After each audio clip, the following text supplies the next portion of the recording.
everybody, it's Alyce-Kay Ruckelshaus at Threshold of Hineni. I'm going to try to get that to stop swinging. I'm so sorry.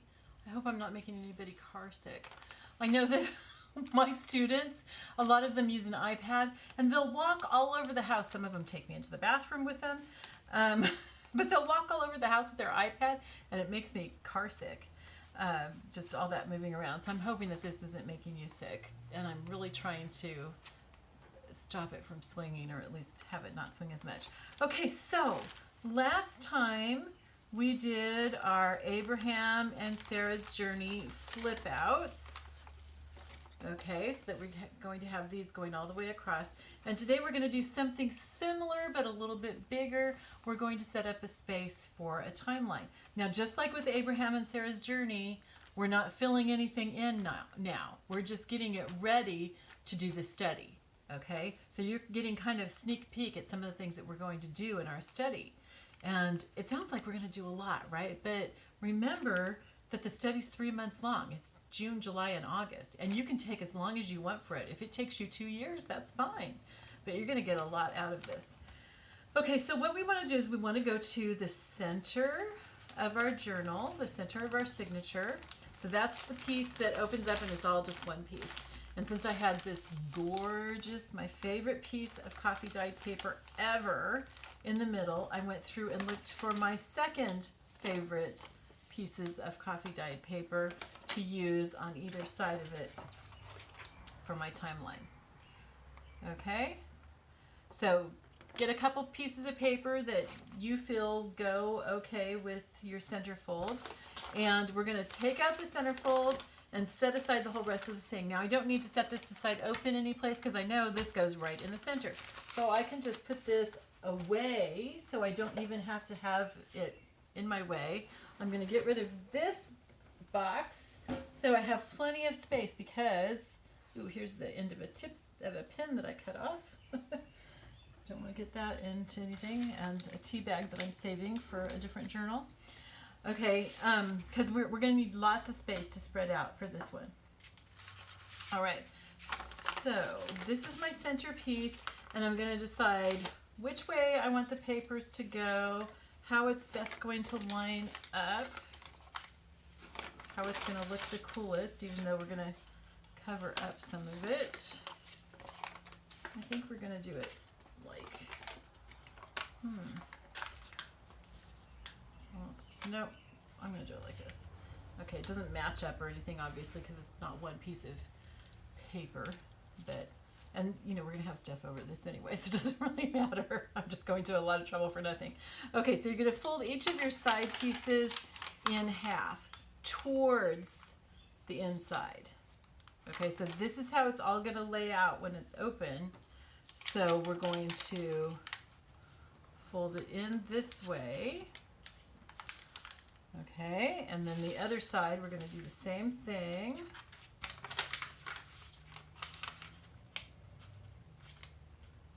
I've never done one this big, you guys, but, or even as big as the Abraham and Sarah journey ones. That's the biggest I've ever done.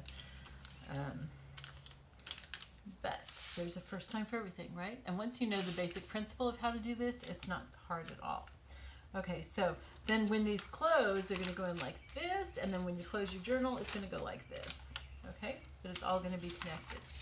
Okay, so we're going to start with this side of the timeline. So we're going to set this aside for now. We're going to put it up there so it's where you see it and you know that I've still got it and I don't lose it. And I should have chosen ahead of time what paper I want to use for the hinge. Sorry about that. I was so excited about doing this that I didn't do that. So here I've got a bunch of my printouts, and I'm going to look and see what I've got that I could use. I don't want to use something that's printed on both sides because I really only need one side. I print out a lot of stuff ahead of time just so that I have everything on hand so I don't have to you know, stop and print stuff out. Okay, that's a good possibility. What do you guys think of that? That's really cool. Okay, or I could go for this. Let me see if I have something that's a little bit closer to the color of the paper. I could kind of would like to do that, but it doesn't matter a whole lot. And I don't want to take a lot of time while you guys are here watching me, but I do want this, it's special, so I do want it to be right. So, I'm sorry.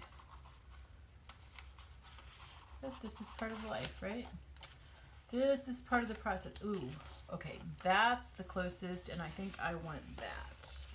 Okay, you can have something that's contrasting if you want, or you can have something that's closer, or you could even use another piece of, if you're using coffee dyed paper, you could use another piece of coffee dyed paper, so it'll be exactly the same.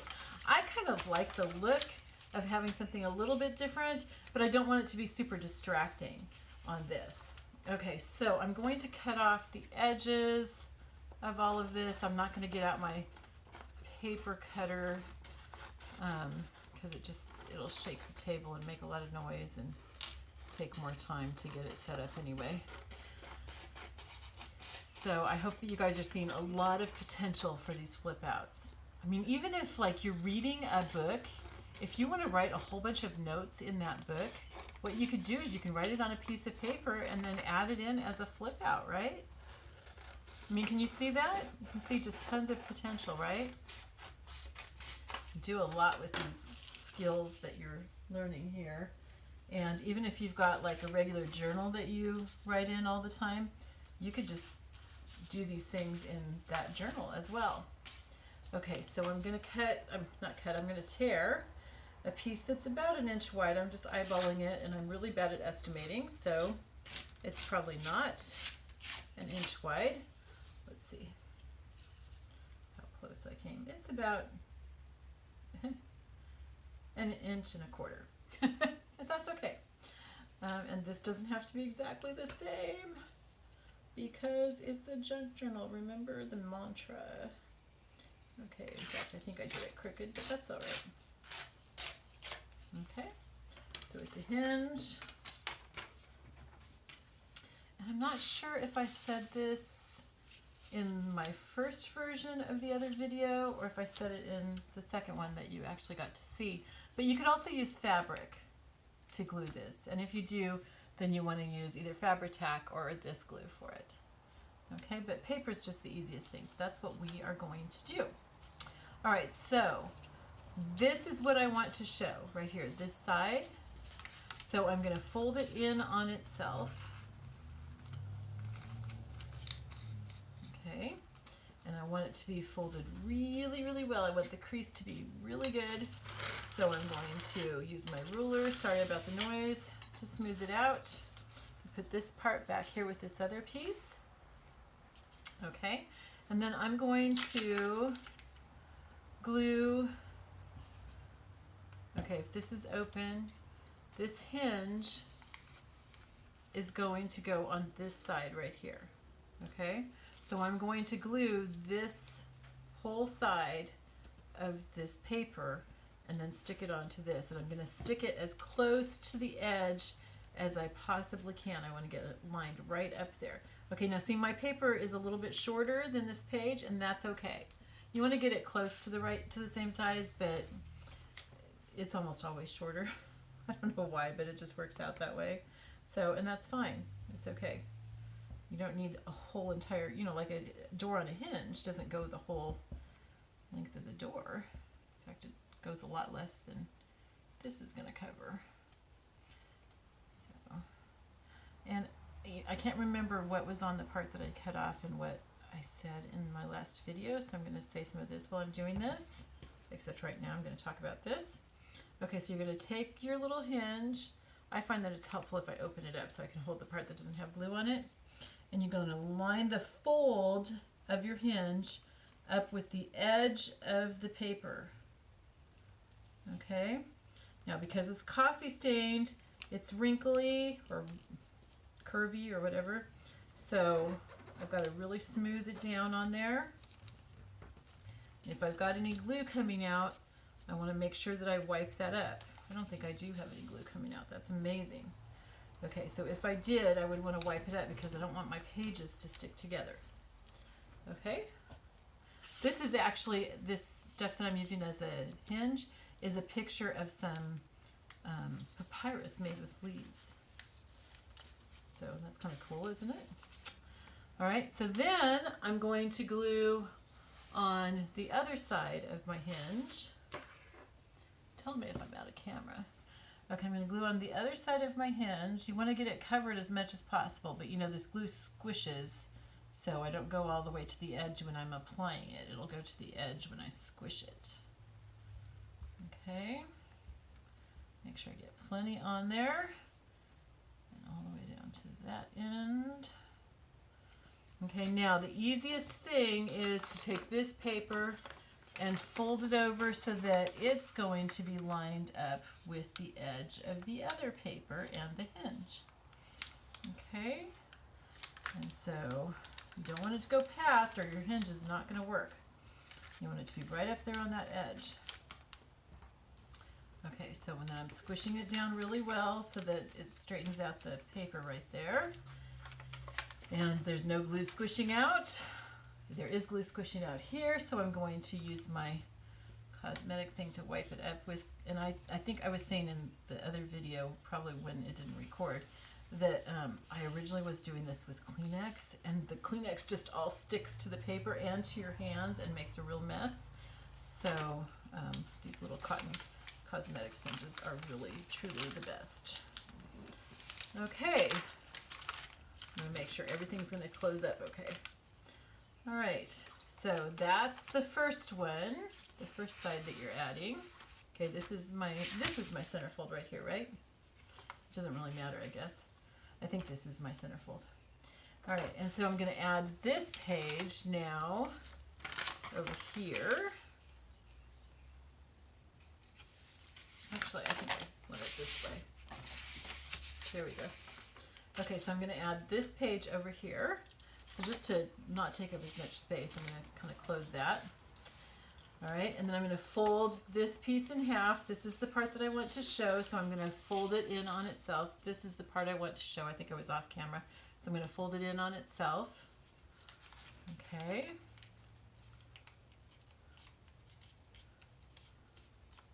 Okay, and then I'm going to use a ruler to just make my crease really good. All right. Then, is that the way I wanted it, or was it this way?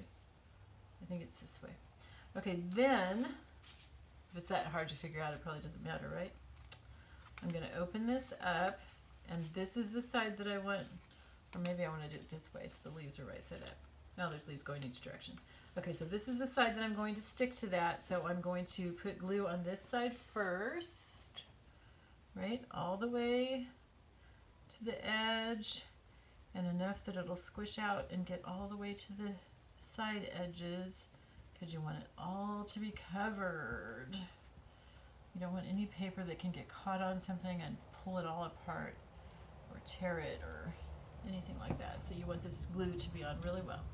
Okay, so then I'm going to take it and I'm going to grab the part that doesn't have glue on it. I'm putting the crease of my hinge right up against the edge of the paper, right up against it. Really important, because if you have any extra, it's not going to work. It really seriously has to be right up to the edge, or else you're going to end up having to like cut your papers and stuff.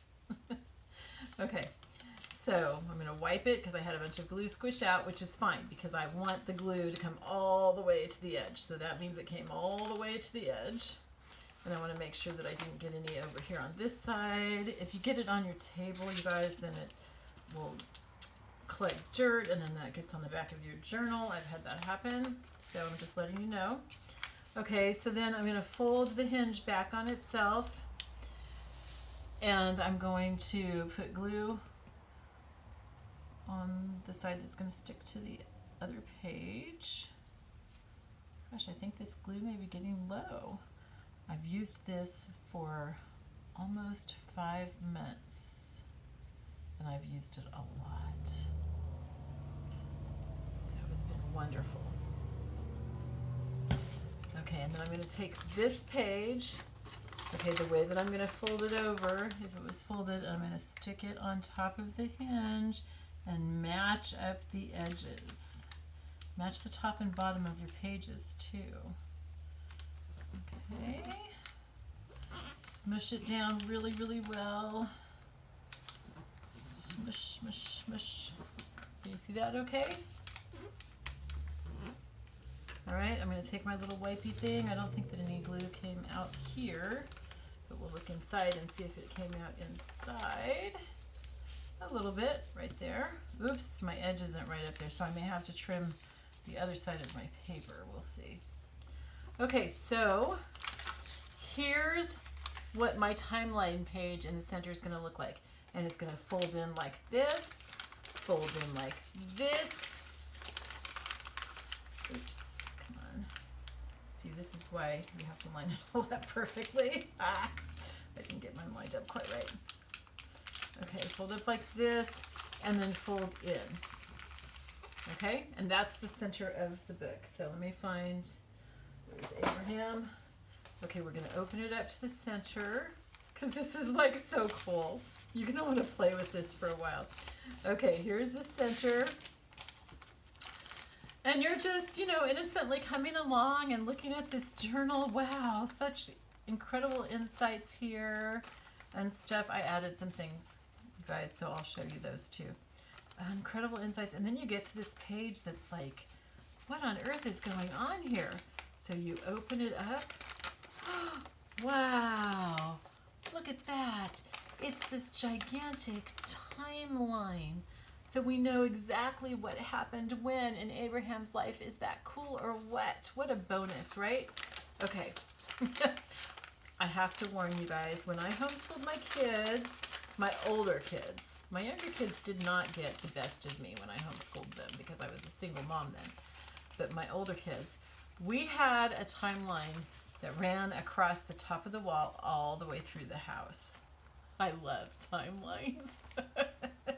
They're so cool. Okay, so I'm going to wipe off my glue. There was something else I was going to tell you about, and now I can't think. Oh, I know. I was going to show you the stuff that I did. Okay, so you know how I've given you assignments, and I've said do, you know, 2 or 3 of this kind of pockets so that you learn how to do it, because you want to learn not just for this journal, but because I know that you are going to become addicted and you're going to want to make more of these, and you're going to make one for every person on your Christmas list and then some. You're going to make some to give away to people you don't even know, probably, because you have so much fun making them. And there's lots of other tutorials to watch, so don't just watch mine. But anyway, so I want you to practice by making several of each thing in your journal. So I haven't finished catching up with you guys. Here's our original simple pocket that we made. And then here's the pocket that has the side entry right here that we made together. And then here's our Rita Donnelly flip that we made together. And come on. Okay, and then we did these 2 pockets together. This one is a side pocket, and this one's a top pocket. Okay, well then I made this, and I didn't really show you guys how to do this, but it's basically exactly what we just did. It's just like a pocket kind of thing, and you just fold the top, and I glued it right there, okay, or I could sew it so that it's a flip up, okay? So I can write on this front here, and I can write under here, and I can write under here. It just gives more writing space. I just wanted something more on this page to balance it out. Okay, here's the pocket, the library card pocket that we made together that also has a secret hidden pocket here that hopefully I'll remember. And then this one is just a top loading pocket right here. Okay, and then, oh, I thought my pages were stuck together. This is what we just did in our last, I still have to find more letters for these. This is what we did in our last video, Abraham and Sarah's journey. Okay, so Abraham's journey on that side, Sarah's journey on this side, and I still have to find the letters. And I think I am going to do another piece of paper out here to make it easier to find those pages. And I'll do that on video so that you can see. Okay, and then here's the top tuck that we did together. And okay, so then here's a Dear Julie Julie flip-flop that I showed you how to do, and I said do some extras. So these are the extras that I did. I did one here, flip, flip, okay? And then this one, I sewed around the edges before I made it. I did it actually the same as that top flipping one that I showed you. It's not really a Dear Julie Julie flip. And because I wasn't careful and it came all the way to where I'm going to bind it, I folded this under this way. So that looks like kind of cool, right? And I think I might do another one here, or a pocket or something right here. Okay, and then just nice coffee dyed pages that we're going to be putting other things on. We will leave some pages blank so that we can just write on them. But there's plenty, you're going to have lots of room to write, don't worry. Okay, so here's the timeline that we just did. Woohoo! Is that fun or what, you guys? Are you impressed with yourselves for doing this? I mean, it's amazing, right?